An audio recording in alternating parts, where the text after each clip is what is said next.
Gather round. It's time for your Real Estate Chalk Talk with the Hittner Group at Coldwell Banker Burning. Hey, welcome to the program. This is your Real Estate Chalk Talk, and we're broadcasting from the Rack Shack Barbecue Studios. RealEstateChalkTalk.com is your resource with search tools and all our vendor partners' contact information to help you get that home project done and done on time.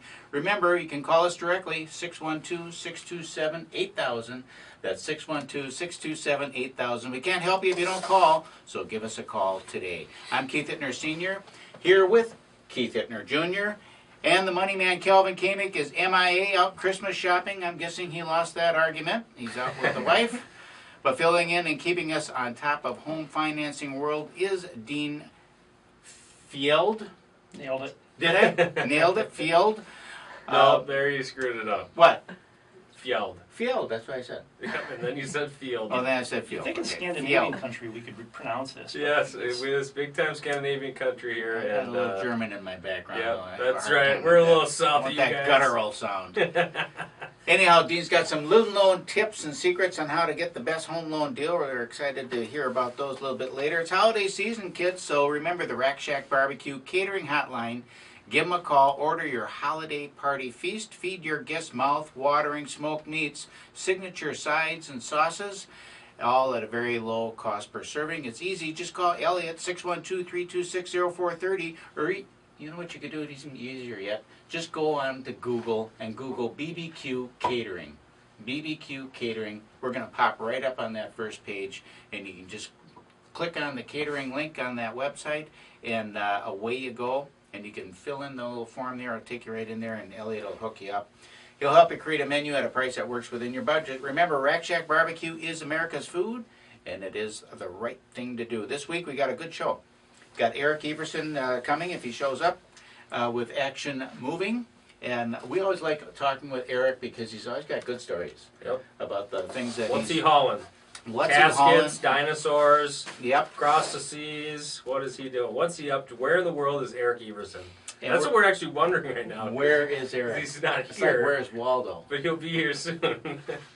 Emily Hanley is going to be talking with us That's today. right, Emily that's is right. our own. She's hiding. She's our gal. So we want to talk a little bit with her about what's going on in the back end. People see us driving around, and especially Junior out driving around fancy schmancy big vehicles, new, expensive clothes, fancy watches, And so what's going on in the back end? Because there's an awful lot of work that goes Gotta on make the wheels turn. in a real estate transaction that people just don't even realize is going on. It's just kind of behind the scenes, quiet work that's being done that is important work. So we're going to talk a little bit about what that is, so you know what is happening for you. And Sean Morrissey is going to be with us with the Morrissey Builders.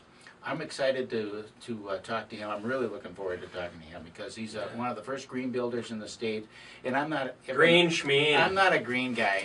Green schmeen is right, but I'm looking at some of the stuff that they have on their website, and it makes perfect sense. If it can save you $1, It can then you're save interested. $1 and make your home run more efficient. I'm all about it, and why not? So I'm really excited to sleep talk better to at Sean night about as that. There you go.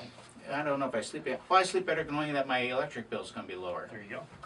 So we're going to have that. Keith Reno, what do you got for us? I have a lot today, actually. We're going to be talking about Rosemount, that community there, and what's going on. We have actually a couple secret sales in the city of Rosemount, and some recent sales to talk about as well. We'll also do a little bit of a pre-year-end wrap-up. We won't have year-end numbers until about the middle of January for you, so we'll have a full-blown market wrap-up in the middle of January for what 2015 entailed.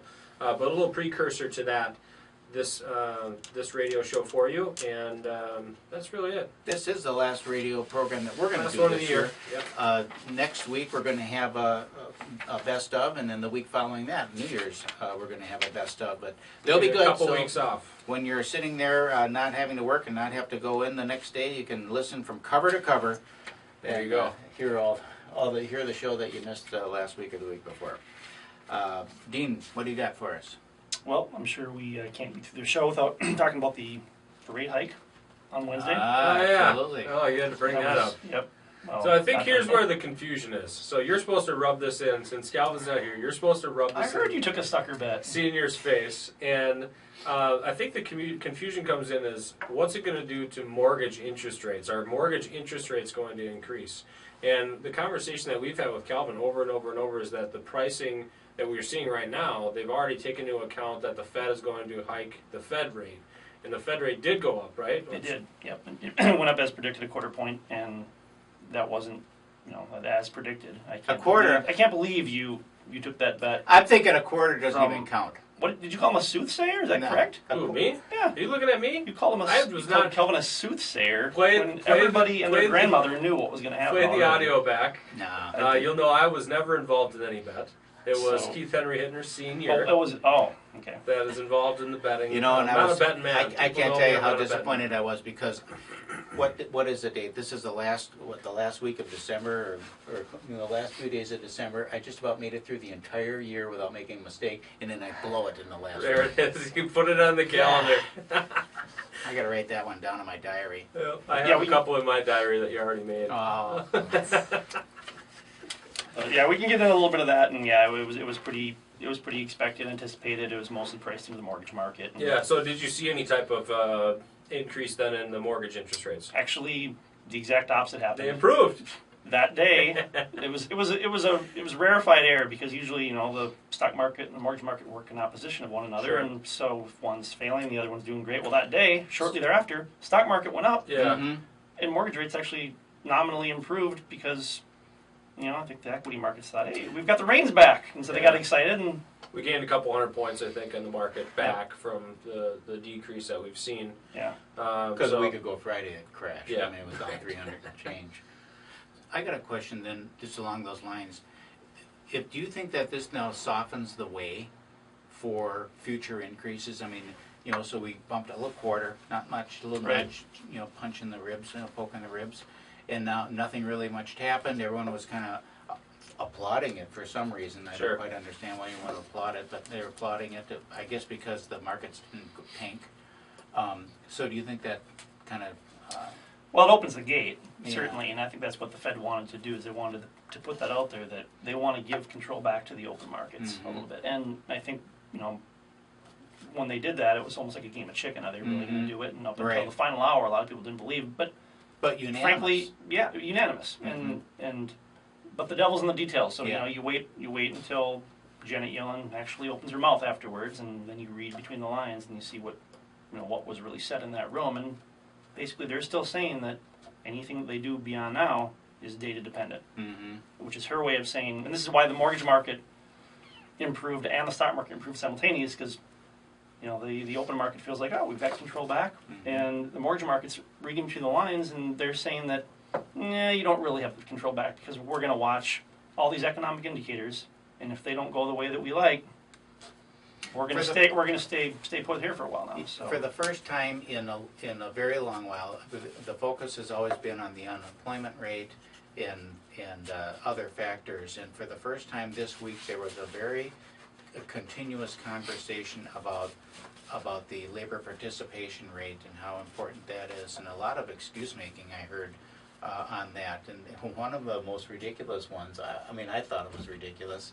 is that, well, they're out of work so that they went back to school, and that's why they're not working.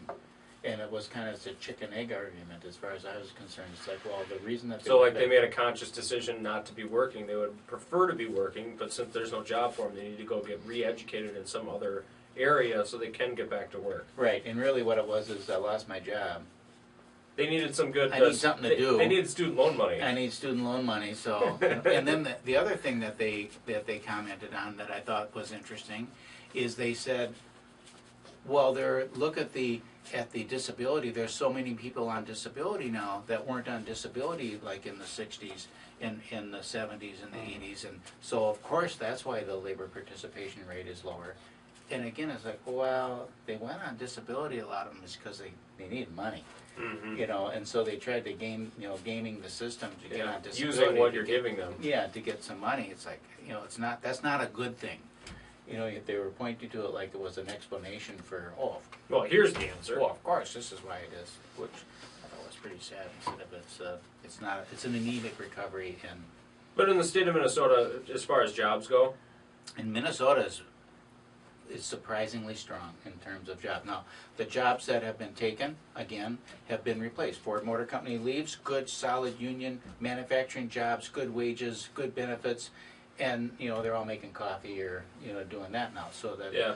When you look at the site, we have about 16 seconds. We'll have to break here. We'll talk about it on the other side here. This is your Real Estate Chalk Talk 2-hour show, last show of the year. Give us a call, 612-627-8000. That's 612-627-8000. And we'll be right back after these messages.